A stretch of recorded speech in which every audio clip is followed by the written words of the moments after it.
¿Cómo están? Espero que estén todos muy bien. Aquellos que estén viendo el video 10 semana, tengan una bendecida semana. Y aquellos que estén viendo el video fin de semana, tengan un bendecido fin de semana. En esta ocasión voy a hablar de un tema muy importante, que es la Trinidad, o como lo llaman algunos, la Santísima Trinidad, que es un tema de mucho debate. Y es algo que muchos hermanos tendrán duda como la he tenido yo.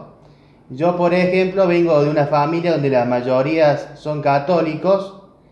Mi abuela materna era evangelista bautista. Mi tía, la hermana de mi mamá, es teóloga, evangelista pentecostal. Mi mamá se relacionaba mucho con los testigos de Jehová y con los mormones. Entonces, sobre este tema he tenido diferentes versiones. Y de otros temas también, pero bueno, este tema a veces te genera mucha duda a veces, porque no sabes si estás haciendo lo correcto, si estás en adorar a tres o a uno solo. Entonces, yo estudiando, dándole muchos años de estudio, porque esto me llevó muchos años entenderlo, y por eso hoy estoy capacitado de explicárselo a ustedes. Así que bueno, vamos a arrancar sobre el tema porque bueno, si vamos por el lado de los católicos, evangelistas, adventistas, te van a decir, o la iglesia cristiana vereda del pastor Nicolás García, te van a decir que tres son un solo Dios. Ahora, si nos vamos para los mormones, te van a decir que sí hay una Trinidad, pero que Dios es solamente el Padre, que Jesús y el Espíritu Santo forman parte de la Trinidad, pero no son Dios. Ahora, si vamos para los testigos de Jehová, cristadelfianos, y algunas iglesias evangélicas que son antitrinitarias, te van a decir de que Dios es solamente el Padre. Y si nos vamos a los pentecostales unicitarios, ellos te van a decir que el Padre y el Hijo son la misma persona que es Jesucristo, que Jesucristo es el Padre y el Hijo. O sea que solamente Jesús es Dios, te van a decir. Si se cruzan con la Iglesia Misionera Mundial de Dios, o simplemente como se hacen llamar Iglesia de Dios, te van a decir que hay un Dios Padre que es Jesús, y un Dios Madre que es la esposa de Jesús, porque esa iglesia cree que Jesús tiene esposa. Y te vas a encontrar con un montón de cosas. Inclusivemente hay una religión que creen que hemos sido creados por lo extraterrestre y que Jesús es mitad humano y mitad extraterrestre. Y hay un montón de cosas. También conocí una mujer de una religión que es de origen africano, que creen que hay dos dioses, que Jehová es el Dios del Antiguo Testamento y que Jesús es el Dios del Nuevo Testamento, y consideran que el Dios del Antiguo Testamento ha sido cruel y que Jesús es un Dios bondadoso, amoroso, misericordioso, y que vino a reemplazar el Antiguo Testamento. Bueno, hay un montón de credos que se van a encontrar. Y acá es importante llegar a la verdad del tema sobre la Trinidad, principalmente. Muchos habrán notado que tengo esta remera, ¿no? Algunos saben, otros no. ¿Qué significa? Letras hebreas, y acá las letras que nos manejamos en el idioma español, que es el caso nuestro.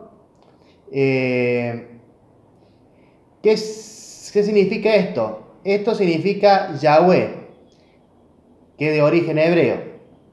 ¿Qué es el verdadero nombre de Dios? Dios se llama Yahweh, no se llama Jehová. Jehová es un invento de un monje franciscano católico que se llamaba Pietro Galatino. Este monje vivió entre los años 1460 y 1540. Tengo el machete para decirle en qué época vivió el monje, ¿sí? Porque los años no me lo voy a saber todo de memoria, por supuesto. Pero bueno, tengo el machete sobre las fechas por si me olvido de alguna.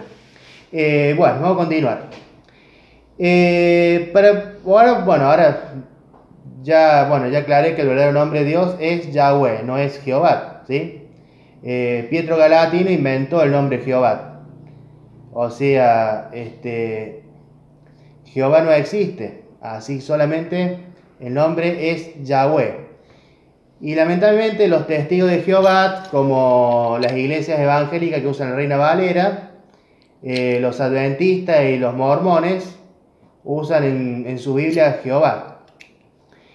Pero el nombre es Yahweh. Bueno, ahora yendo al tema que nos interesa, la Trinidad. Para explicar la Trinidad tengo que... lo voy a dividir en dos partes. En la parte histórica y en la parte bíblica. Por supuesto que hay que leer la Biblia, estudiar la Biblia, saber la palabra, pero también hay que estudiar la historia que te da información extra para saber la historia de las doctrinas que cada religión ha enseñado a sus feligreses a lo largo de los años. Ustedes pensarán, porque tengo esta remera, muchos estarán pensando que soy judaizante, pero no. Yo no soy ni judaizante, ni católico, ni evangelista, ni adventista, ni testigo de Jehová, ni de ninguna religión. Soy solamente cristiano. No me encierro en una religión, lo que me ha permitido estudiar a través de la guía de Dios, en oraciones, de su Espíritu Santo, y llegar a la verdad de las cosas.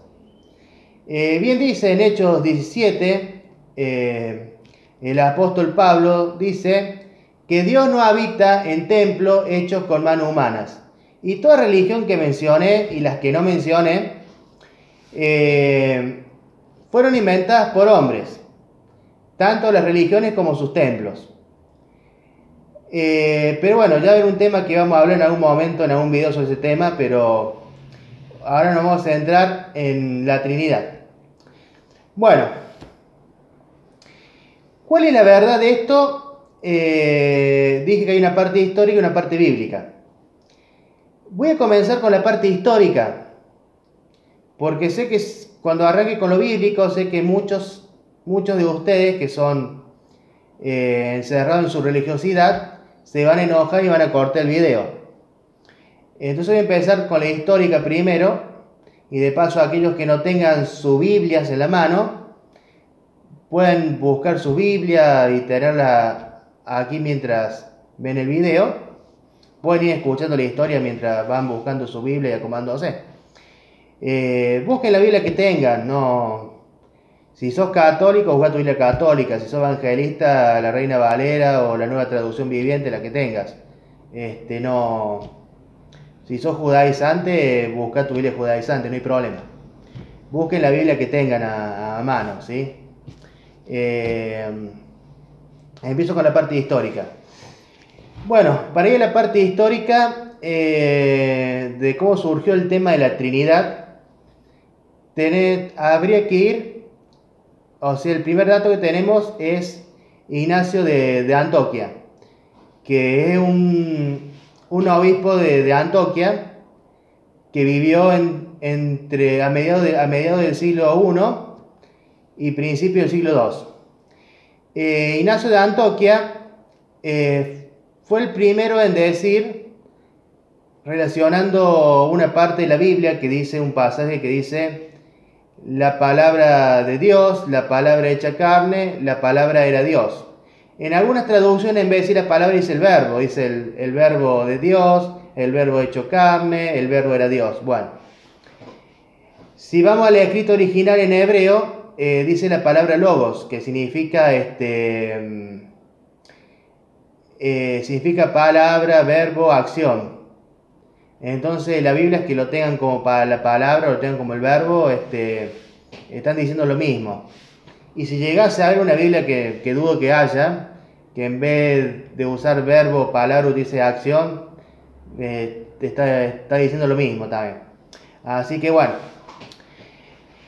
Ignacio de Antioquía, principalmente en ese capítulo, en ese versículo,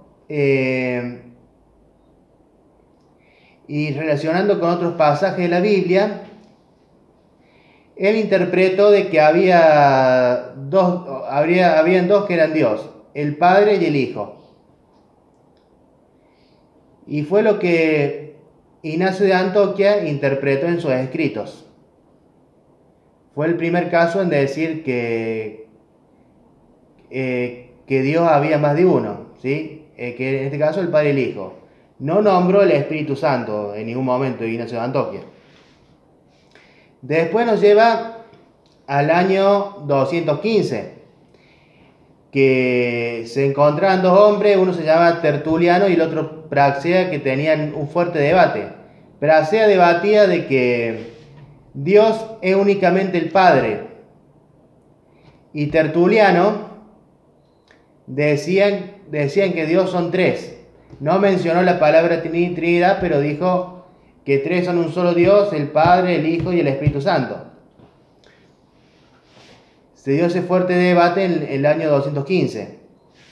Después vamos al año 325, donde nos encontramos en Roma, en el Imperio Romano, con el emperador Constantino I, que se convierte al cristianismo, no hace oficial la religión, o sea, la religión oficial en el Imperio Romano sigue siendo las culturas antiguas romanas griegas, pero al convertirse al cristianismo, Constantino ordena no perseguir a los cristianos, porque los cristianos de la época dejan de ser perseguidos y asesinados, porque antes perseguían a los cristianos y los asesinaban. Dejan de ser perseguidos los cristianos. Constantino le ordena a los primeros monjes católicos, ahí se forma la Iglesia Católica, de adaptar culturas griegas romanas al catolicismo. Entonces los monjes, en el año 325, los monjes católicos hacen el concilio de Nicea. Y el concilio de Nicea hacen culturas que trasladan al catolicismo, como por ejemplo el agua bendita. El agua bendita viene de la cultura griega romana, no es bíblica el agua bendita. Bueno, lo trajeron al catolicismo. Trajeron la cultura de orar con las velas. Los romanos, en la cultura griega romanas, oraban a sus dioses con velas y hacían sus peticiones. También el rosario. El rosario en la cultura griega romana le ponían a la estatua de los dioses que tenían una corona de rosas. El catolicismo traslada esa cultura haciendo que los cristianos católicos usar esas coronas en sus cabezas, y por cada rosa que tenía esa corona oraran un Padre Nuestro y un Salmo. En ese entonces no se había aprobado todavía la veneración a María, y no existía tampoco el Ave María, que Dios te salve María, no existía todavía.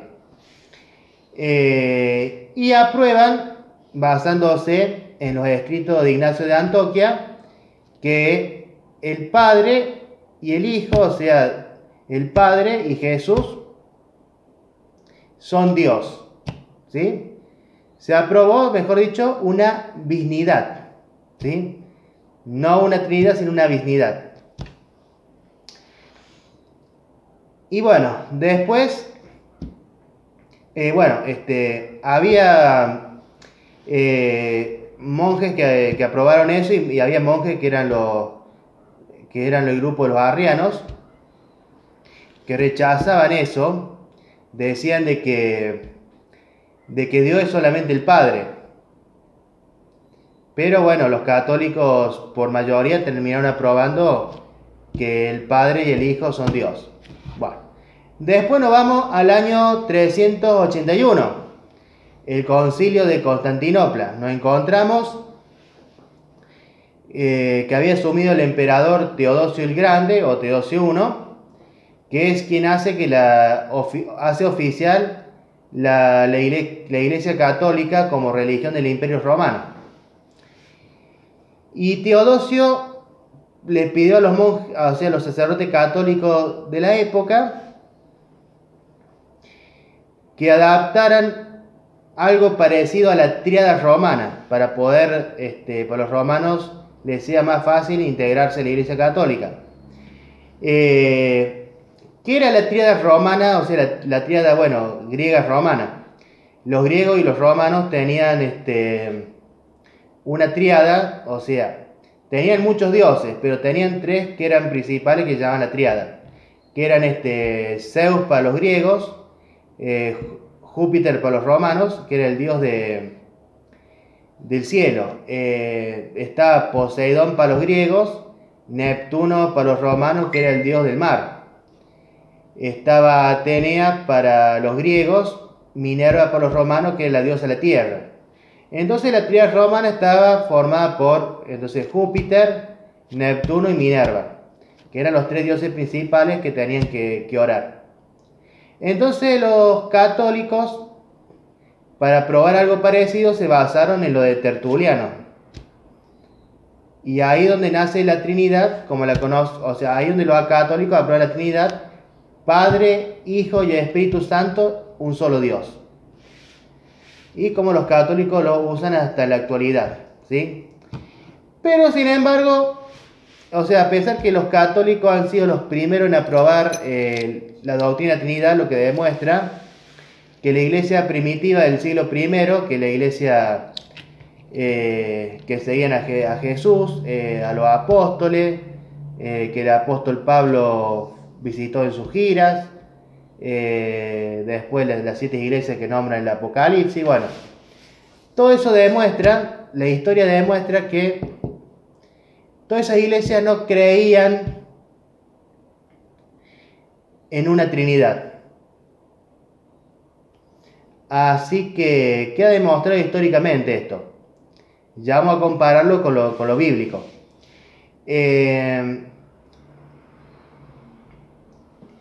Bueno, ahora voy a lo bíblico, lo cual van a ver un video un video que va enganchado a este video, adherido, donde yo demuestro en el video, para aquellos que usan la Reina Valera, lo cual tenemos que tener en cuenta, Deuteronomio 4.2 y Deuteronomio 12.32, que dicen que a la palabra no se le puede agregar nada ni quitar nada. Y después esto lo tenemos también en Apocalipsis 22, del 18 al 19, que no se le puede, a la palabra no se le puede agregar ni quitar nada ni modificar nada. Y la Reina Valera es una Biblia que ha modificado pasajes. ¿Y en qué me baso en esto? Si uno empieza a estudiar y buscar las Biblias más antiguas, las más antiguas que encontramos son el Codex Sinaiticus. El Codex Sinaiticus mantiene los escritos en los idiomas originales, el Nuevo Testamento en griego. Yo les voy a dejar un enlace, si en YouTube abajo y si en Facebook arriba, para que ustedes puedan ver el Codex Sinaiticus en español, que lo pueden ver en español, en inglés y en alemán, ¿sí? No hace falta que sepan griego. Si alguno sabe griego, bueno, lo puede buscar en griego también. Bueno, cuando uno empieza a comparar Biblia con el Codex Sinaiticus, se van a encontrar que la Reina Valera no coinciden algunos escritos. ¿Y cuáles son las Biblias que coinciden o respetan los escritos originales? La Biblia de Jerusalén, que usan algunos católicos, respeta al 100%, sacando los libros apócrifos. Por supuesto, los libros apócrifos no son libros en realidad bíblicos, ¿sí? Hasta los mismos católicos consideran que no fueron inspirados en el Espíritu Santo, tanto los católicos como los judíos. Pero los católicos lo tienen en su Biblia, incluido la Biblia de Jerusalén. Pero sacando el libro apócrifo como Macabeos, por ejemplo, si vemos la Biblia desde el Antiguo Testamento, de Génesis hasta Malaquías, respetan los escritos originales. Y si vemos después el Nuevo Testamento, de Mateo hasta Apocalipsis, respetan los escritos originales. Bueno, la Biblia de Jerusalén es una, que respeta al 100% los escritos. Después tenemos la Biblia Nueva Traducción Viviente, que es una Biblia que usan algunas iglesias evangelistas que se oponen a la Reina Valera, ¿sí? Utilizan la Nueva Traducción Viviente, que esa Biblia respeta el 97% los escritos originales. Y después está la Biblia de los judaizantes mesiánicos. La Biblia de los judaizantes mesiánicos respetan al 100% los escritos originales, nada más que tienen algunas palabritas en hebreo, como ruach, por ejemplo, que es espíritu en hebreo. Pero que tengan algunas palabras en hebreo no cambia, porque si yo digo, por ejemplo, a ver, bueno, si yo digo, por ejemplo, mi casa es blanca, a decir, mi house es blanca o blanco, estoy diciendo lo mismo, porque house es casa en inglés. Entonces, que los judaizantes hayan puesto esa moda, porque ellos, los judaizantes, se diferencian de los judíos que aceptaron a Jesús como el Hijo de Dios, usan palabras hebreas.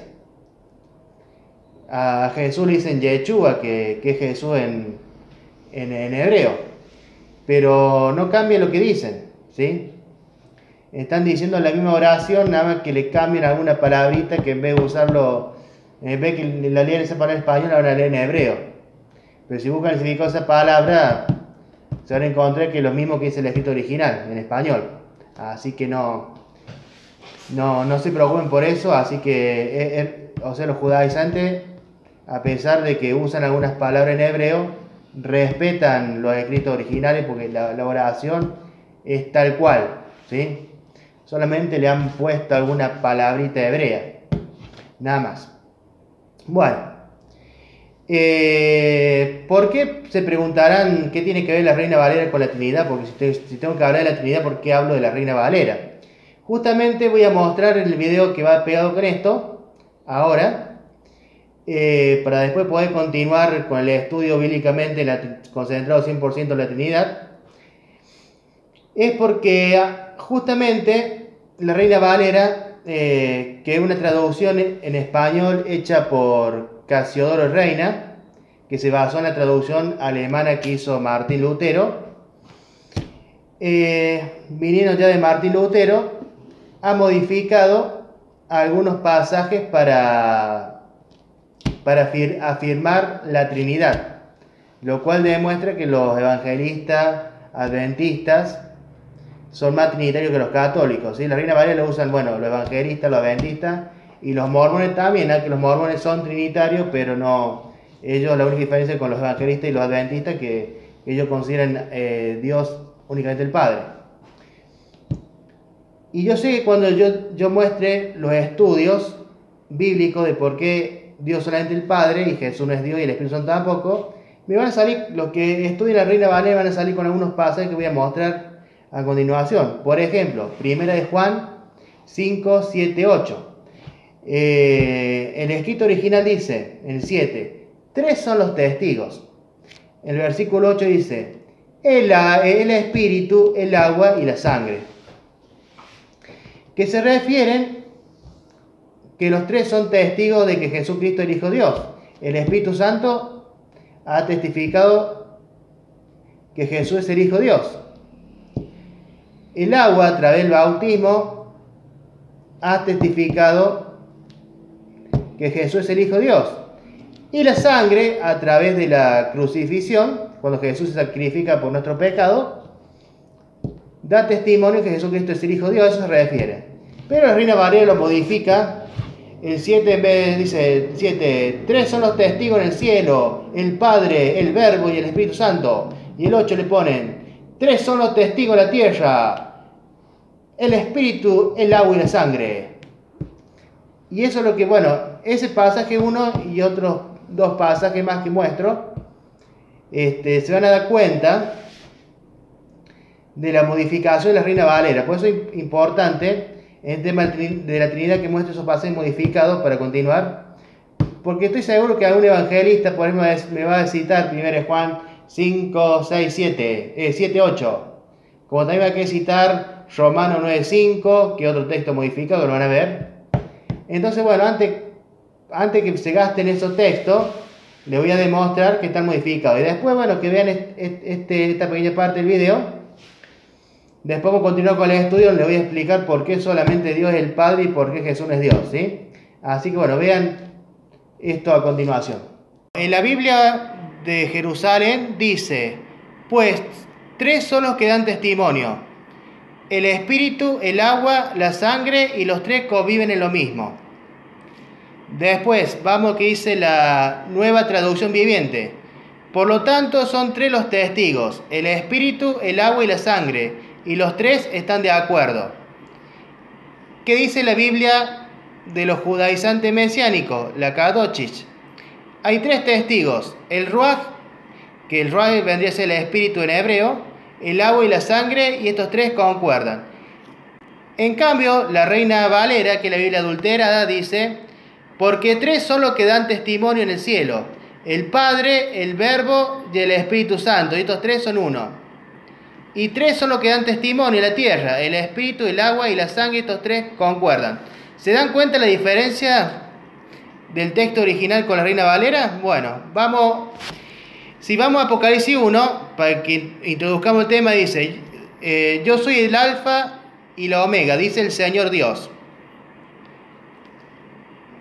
Ahora vamos al versículo 11 en el texto original. Lo que veas, escríbelo en el libro y envíalo a las 7 iglesias. Ahí nombra las 7 iglesias. En la Reina Valera dice, yo soy el Alfa y la Omega, el primero y el último, que es el pretexto que usan los pastores, y fue lo que usó Danilo Montero para describir la alabanza Eres Todopoderoso. Ahora vamos a Romanos 9:5.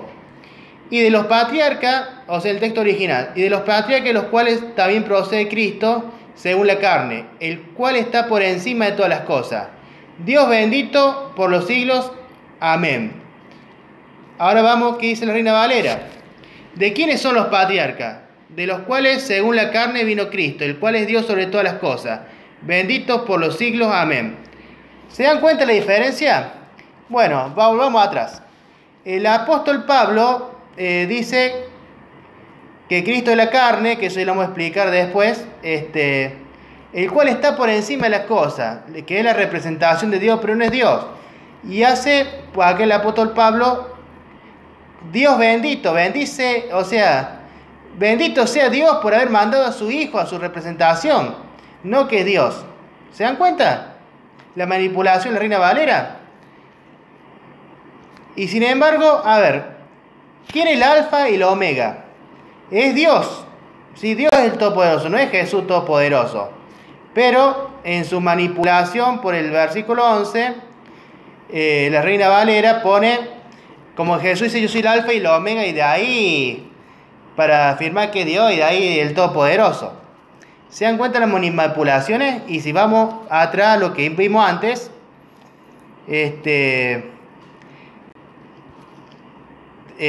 tres son los que dan testimonio, ¿sí? La manipulación de la Reina Valera, porque 3 son los que dan testimonio en el cielo para afirmar la Trinidad del Padre, el Verbo y el Espíritu. Ahora vamos a explicar quién es el verbo, ¿sí? El Padre es Dios. El verbo, bueno, es Jesús, pero ya voy a dar la explicación ahora, se entere todo. Pero quería mostrar la manipulación de la Reina Valera. Yo apoyé durante muchos años la Reina Valera, yo también creí que era la verdadera palabra, hasta que descubrí la verdad. Es una falsa Biblia. Si estás riendo de la Reina Valera, vas por mal camino, sábelo, de ya te lo digo. Entonces, así que bueno.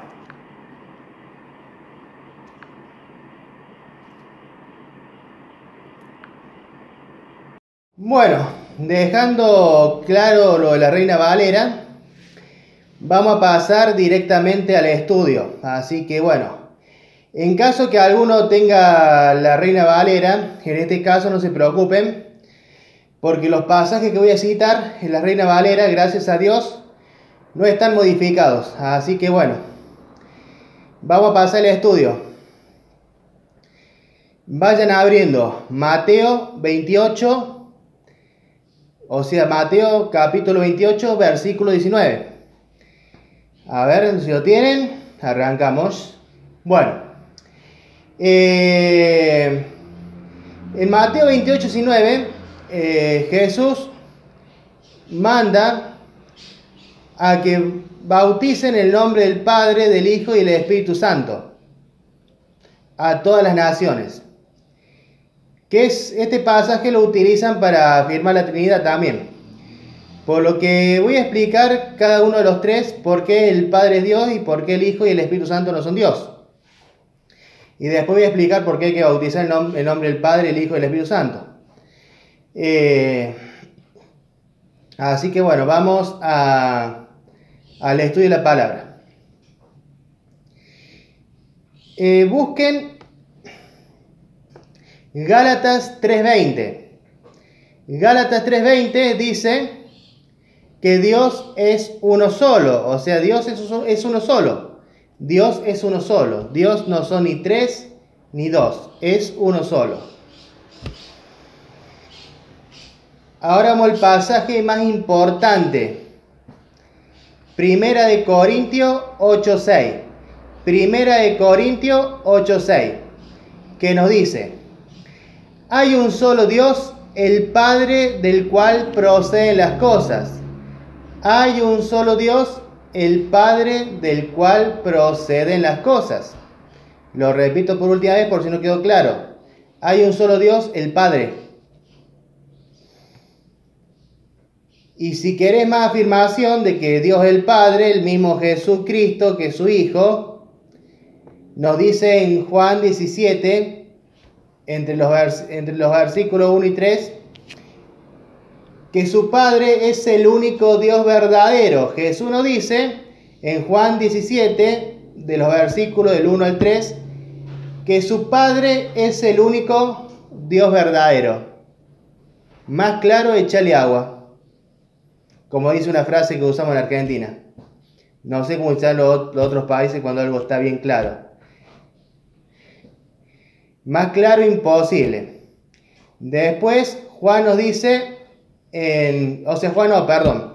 Jesús nos dice en Juan 20:17 que se refiere a su Padre como su Dios y el Dios de todos nosotros. O sea, nos dice que su Padre es su Dios y el Dios de todos nosotros. Después en Juan 4:23 Jesús nos dice: los verdaderos adoradores adoran al Padre. Los verdaderos adoradores adoran al Padre, nos dice en Juan 4:23, que esto lo uso de respuesta para aquellos que dicen de que si no creen en la Trinidad no sos cristiano. Bueno, yo soy un verdadero adorador, porque adoro al Padre. Y los cristianos tenemos que aprender a adorar al Padre. Y después tenemos donde el apóstol Pedro y el apóstol Pablo, ambos en distintos capítulos, en distintos libros, nos dicen lo mismo. Primera de Pedro 1:3. Primera de Pedro 1:3 el apóstol Pedro nos dice: bendito sea el Dios y Padre de nuestro Señor Jesucristo. Bendito sea el Dios y Padre de nuestro Señor Jesucristo. Y Pablo nos dice en Efesios 1:3: bendito sea el Dios y Padre de nuestro Señor Jesucristo. O sea, nos están afirmando de que Dios es el Padre de Jesucristo. En todos sentidos es el Padre. Ya vuelvo a destacar lo que destaqué, 1 Corintios 8:6. 1 Corintios 8:6. Hay un solo Dios, el Padre, del cual proceden las cosas. Lo repito, 1 Corintios 8:6. ¿Por qué lo repito tantas veces? Porque es más importante y porque a veces me sabe pasar que por ahí a veces lo digo raro, en vez de decir 8:6, sé decir 6:8. A veces lo he dicho al revés y bueno, después no lo han encontrado. Entonces, para asegurarme de que también lo dije bien, lo repito. 1 Corintios 8:6. 1 Corintios 8:6. Hay un solo Dios, el Padre. Bueno, ahora vamos a Jesús para que veamos quién es Jesucristo.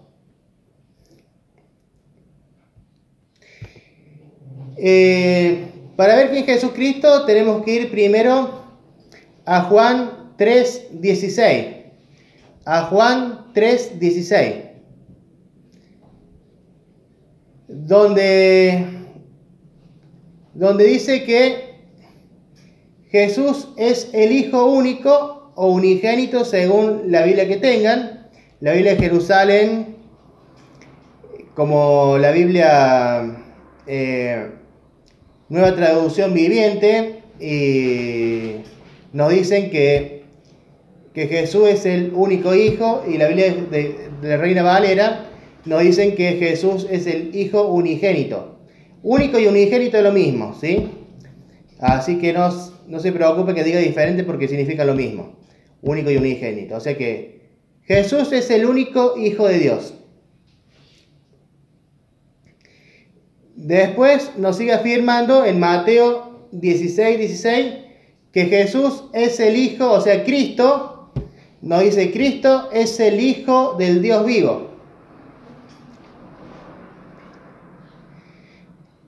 Y si volvemos a Juan 3:16, además de decir que Jesús es el Hijo único de Dios, nos dice que es el enviado de Dios. Y después en Juan 6:38 sigue afirmando que Jesús es el enviado por Dios. Y ahora vamos a Colosenses 1:15. Tanto en Colosenses 1:15 como en Apocalipsis 3:14 nos dice que Jesús es el primogénito de toda creación. Nos afirma que Jesús es una creación de Dios. O sea que si Dios no lo crea Jesús, Jesús no existiría. Así que es imposible que sea Dios, porque es una creación de Dios, al igual que los ángeles y que todo. Y si volvemos a Colosenses 1, que le vimos el capítulo 15, el versículo 15 quiero decir, vean el versículo 16. Jesús ayudó a Dios a crear el mundo. Jesús ayudó a Dios a crear el mundo. Entonces esa parte del Génesis, como Génesis 1:26, que habla en plural, hagamos al hombre a nuestras imágenes y semejanzas. Cuando habla en plural, está afirmando que Jesús ayudó a Dios a crear el mundo. Y nosotros fuimos creados a imágenes y semejanza de ellos. Y nos dice Jesús en Juan 14:28 que el Padre es mayor que Él. O sea, nos está diciendo que Él no es igual al Padre. El Padre es mayor que Él. O sea, en todo momento nos afirma que Dios es su Padre, que no es el Dios. Después tenemos capítulos como Juan 1:1, que fue ese capítulo y ese versículo que Ignacio de Antioquía buscó afirmar de que Jesús es Dios, que es donde dice que que Jesús es la palabra o el verbo según la traducción. Ya expliqué que la palabra original en griego es logos, que significa palabra, verbo, acción. Significa que Dios es, o sea que Jesús es la representación de Dios. Es la palabra o verbo.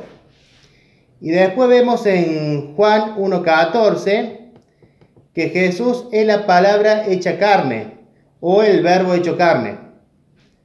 Que esto nos ayuda a entender Romanos 9:5, que es uno de los pasajes adulterados de la Reina Valera, pero yendo al escrito original se llama la Biblia de Jerusalén, y las otras que, al igual que la otra Biblia,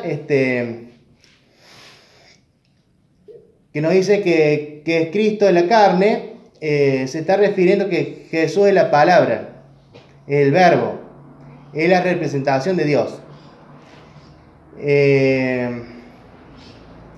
Después volvamos a uno de los pasajes que ya hemos leído, Colosenses 1:15, volvamos ahí, que además de decir que Jesús es el primogénito de toda creación, ese pasaje también nos dice que es la representación del Dios invisible. O sea, nos sigue afirmando todavía que es la representación de Dios. Y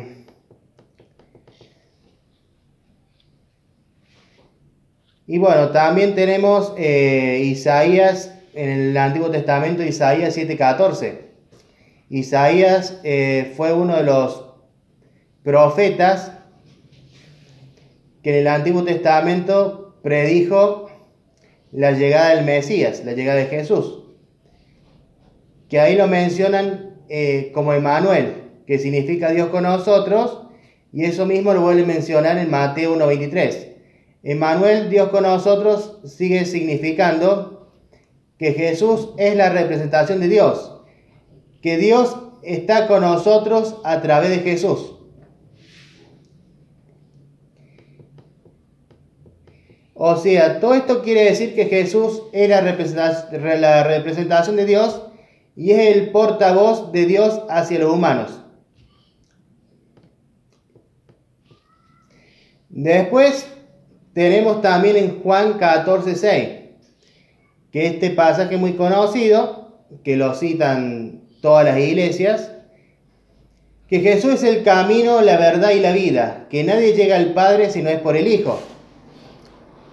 O sea, Jesús nos afirma que además de ser la representación, es el intermediario entre Dios y nosotros. Jesús es la representación, el portavoz de Dios hacia el humano y el intermediario entre Dios y los humanos. Para que entiendan, en el caso de los humanos que son creyentes, son cristianos, entre Dios y nosotros. Y después vamos a un pasaje que es uno de los pasajes que manipulan para decir que Jesús es Dios, que es Juan 10:30, donde Jesús dice: el Padre y yo uno somos. Que Jesús haya dicho que el Padre y él uno son, no significa que Jesús sea Dios. ¿Qué significa que son uno? Que están unidos en mismos, que tienen los mismos pensamientos, objetivos y valores, y están unidos en un mismo propósito. Eso significa que son uno, no que ambos son Dios. Después, para cerrar esto, también no voy a cerrar todavía, pero hay algo que quiero agregar. Juan 3:36, que dice: quien crea en el Hijo tendrá vida eterna. Tenemos que recordar que Jesús es el agua de vida, ¿sí? Que tenemos que creer en Él. Ya Jesús dijo: yo soy el camino, la verdad y la vida.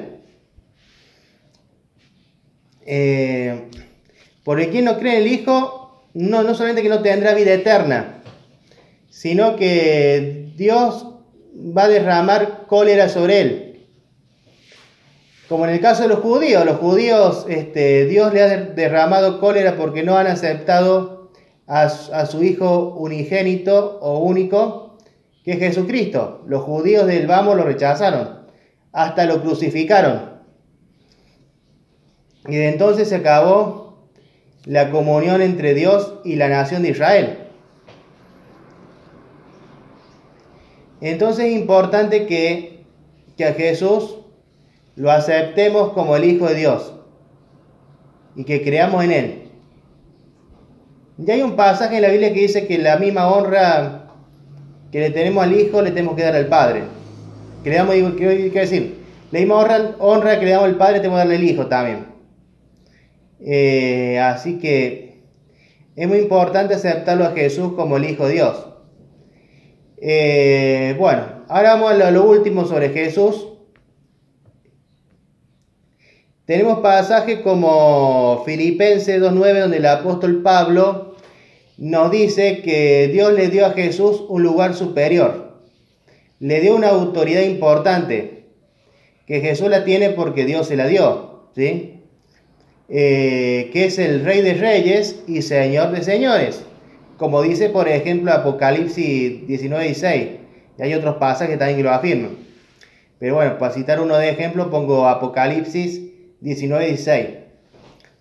Después tenemos en Hechos 7, en los versículos 55 y 56, donde Esteban ve a Jesús, tiene una visión de Jesús que lo ve sentado al lado de Dios. Jesús es el Rey de los cielos y Rey de la tierra también. Yo sé que algunos van a decir que el que gobierna la tierra es el diablo.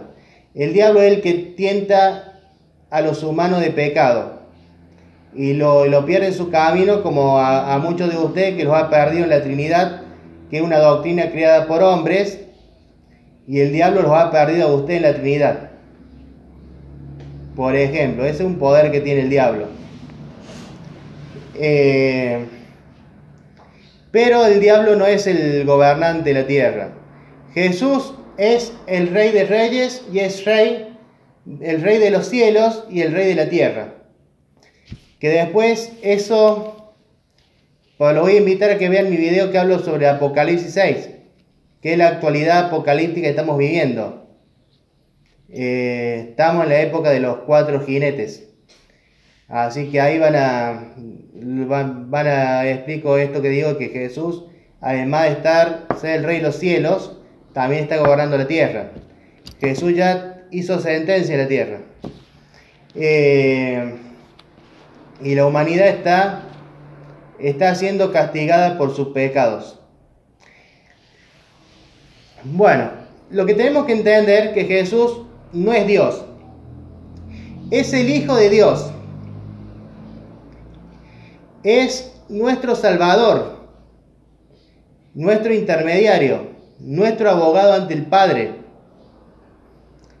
Tenemos que entender que tenemos que creer en el Hijo.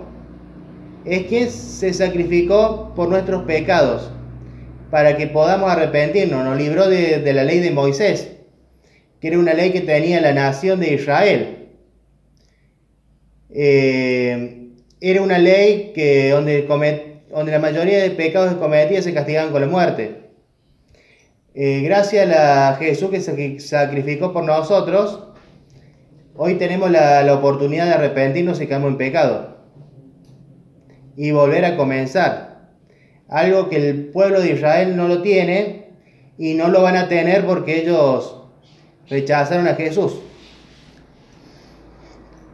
Tenemos que entender que Jesús es el Rey de Reyes, es nuestro intermediario para llegar al Padre, y el día que vayamos al juicio final va a ser nuestro abogado ante el Padre, ante Dios. Entonces es muy importante que aquellos que no lo han aceptado lo comiencen a aceptar. Y vamos a ir ahora al Espíritu Santo. Ya para cerrar esto, hay que ver quién es el Espíritu Santo. Así que ya vamos al Espíritu Santo. Así que el Espíritu Santo es el poder y la fuerza de Dios en acción. Algo que nos confirma Génesis 1:2. O sea, te doy un ejemplo porque algunos piensan que que es un ser aparte, pero no, a ver. Este brazo, por ejemplo, que yo tengo, forma parte de mí, no es una persona aparte. ¿Sí? Bueno, el Espíritu Santo forma parte de Dios. No es un ser aparte. Es el Espíritu de Dios, el Espíritu Santo, entendamos bien. Es la presencia de Dios entre nosotros, como dice Salmo 139, de los versículos 7 y 8. Dios nos da revelación a través del Espíritu Santo, como dice 1 Corintios 2, o sea, capítulo 2, versículos 10 y 11. El Espíritu Santo intercede por nosotros. El Espíritu Santo intercede por nosotros, como dice Romanos 8, versículo 26. El Espíritu Santo es nuestro consejero, nuestro guía, como lo dicen en Juan 14, en los versículos, en el versículo 16 y en el versículo 26. Y también en el siguiente capítulo, Juan 15, en el versículo 26. El Espíritu Santo es nuestro vínculo con la paz, que lo dice Efesios 4:3. El Espíritu Santo nos llena por dentro, como dice Hechos 2:4. O sea, Dios envía el Espíritu Santo a quien se lo pide, como lo dice Lucas 11:13. O sea, el Espíritu Santo es el Espíritu de Dios, es nuestro consejero, nuestro guía. Cuando lo aceptamos a Dios y al Espíritu Santo como su guía, se nos mete adentro del cuerpo, porque nuestro cuerpo es el templo del Espíritu Santo. Y es quien nos da paz, intercede por nosotros y nos aconseja lo que es bueno y lo que es malo. Y cuando caemos en algún pecado, es quien nos reta, sentimos como un reto. Y nos marca de que hemos pecado y nos arrepentimos. Muchas veces nos sentimos mal porque, bueno, tenemos que recordar que todos somos pecadores, todos. La única diferencia con los que no son cristianos es que los cristianos reconocemos el pecado, nos arrepentimos y ponemos nuestra parte para evitar caer en el pecado. Esa es la gran diferencia. Bueno, entonces, ¿qué significa en fin bautizar el nombre del Padre, del Hijo y del Espíritu Santo? Bautizarse en el nombre del Padre significa que aceptamos a Dios, a Yahweh, nuestro Padre Celestial, como Dios.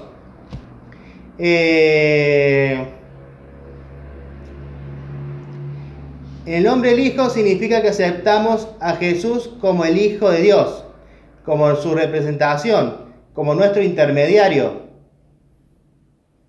como nuestro Salvador, como el Rey de Reyes, Señor de Señores.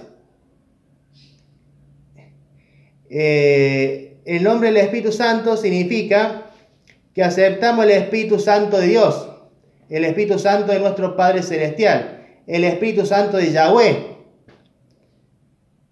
Aceptamos que se nos meta en nuestro cuerpo, que nos guíe en las cosas, nos guíe, nos aconseje. Y cuando oramos a Yahweh, a Dios, a nuestro Padre Celestial, y tenemos alguna duda de algún tema, ya sea la Trinidad, el diezmo, si hay que comer carne o no, si hay que hacer transfusión de sangre o no, bueno, uno le pide en oración a Dios y Dios nos manda su Espíritu Santo la respuesta a través de su Espíritu Santo. Eso es todo. Entonces esto queda claro que no hay una Trinidad. Ahora, terminando el tema bíblico, voy a agregar otro dato importante que me parece de suma importancia, porque hay muchos que afirman la Trinidad porque también el Antiguo Testamento fue escrito en hebreo, y además de figurar el nombre de Dios, Yahweh, también se figura la palabra Elohim, que es Dios en hebreo. Y Elohim en hebreo es una palabra plural. Y al ser plural, hay muchos trinitarios que afirman que por ser plural habla de tres, que es de la Trinidad.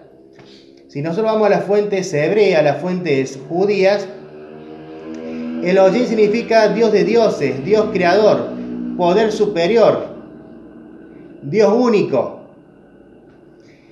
En hebreo y para los judíos, que Elohim sea plural no significa que sean varias personas o un conjunto de personalidades o una unidad de seres o varios seres o varias personas. No significa eso. Así que al no significar que sea un conjunto de personas o de seres, o varias personas, varios seres, solamente significa Elohim que Dios es Dios. Dios de dioses, Dios creador, Dios poder superior. Eso tenemos que tener claro para que no nos engañen. Bueno, también quiero pedirte que si te gustó el video, te fue útil, lo publiques, lo compartas en grupos de WhatsApp, en grupos de Facebook, en tus historias de WhatsApp, en tu historia de Instagram, que se lo compartas a tus seres queridos, a los cristianos de distintas religiones. Uno de cada 10 te lo va a agradecer y 9 no les va a gustar, pues lamentablemente hay muchos que están perdidos en la religiosidad y encerrados en la parte religiosa.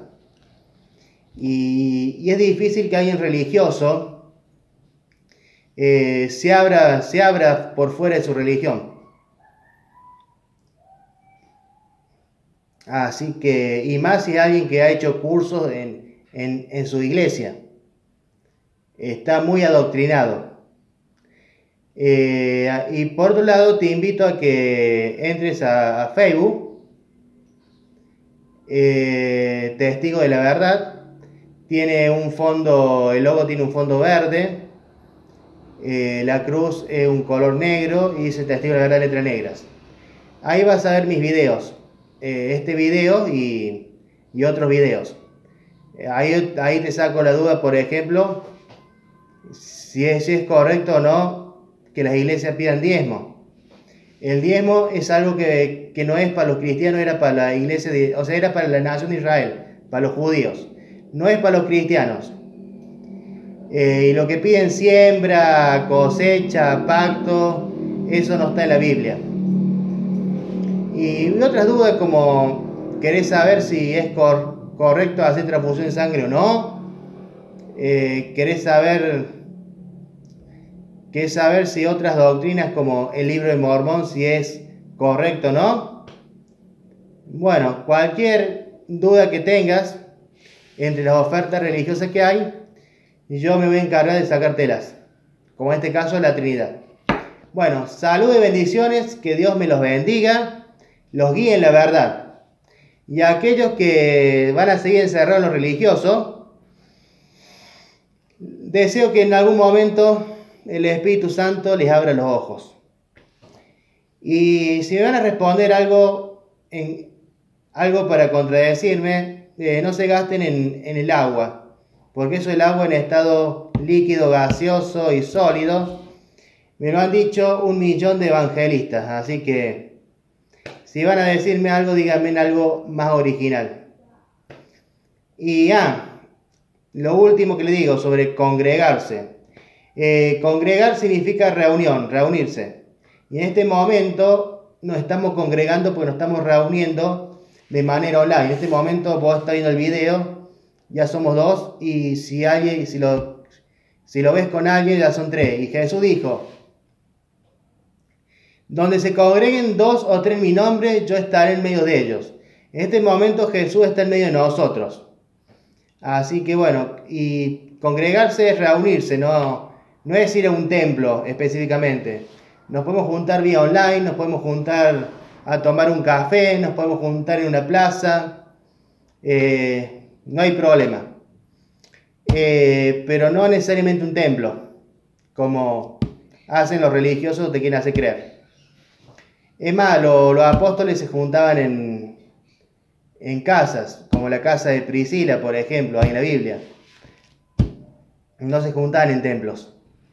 Así que bueno, Hechos 17 dice que Dios no habita en templo hecho con mano humana. O sea, habita su Espíritu Santo en nuestro cuerpo, que es el templo del Espíritu Santo, en nuestro cuerpo, no en los templos hechos con manos humanas. Bueno, saludos y bendiciones, que Dios los bendiga y los siga guiando en la verdad, de todo corazón.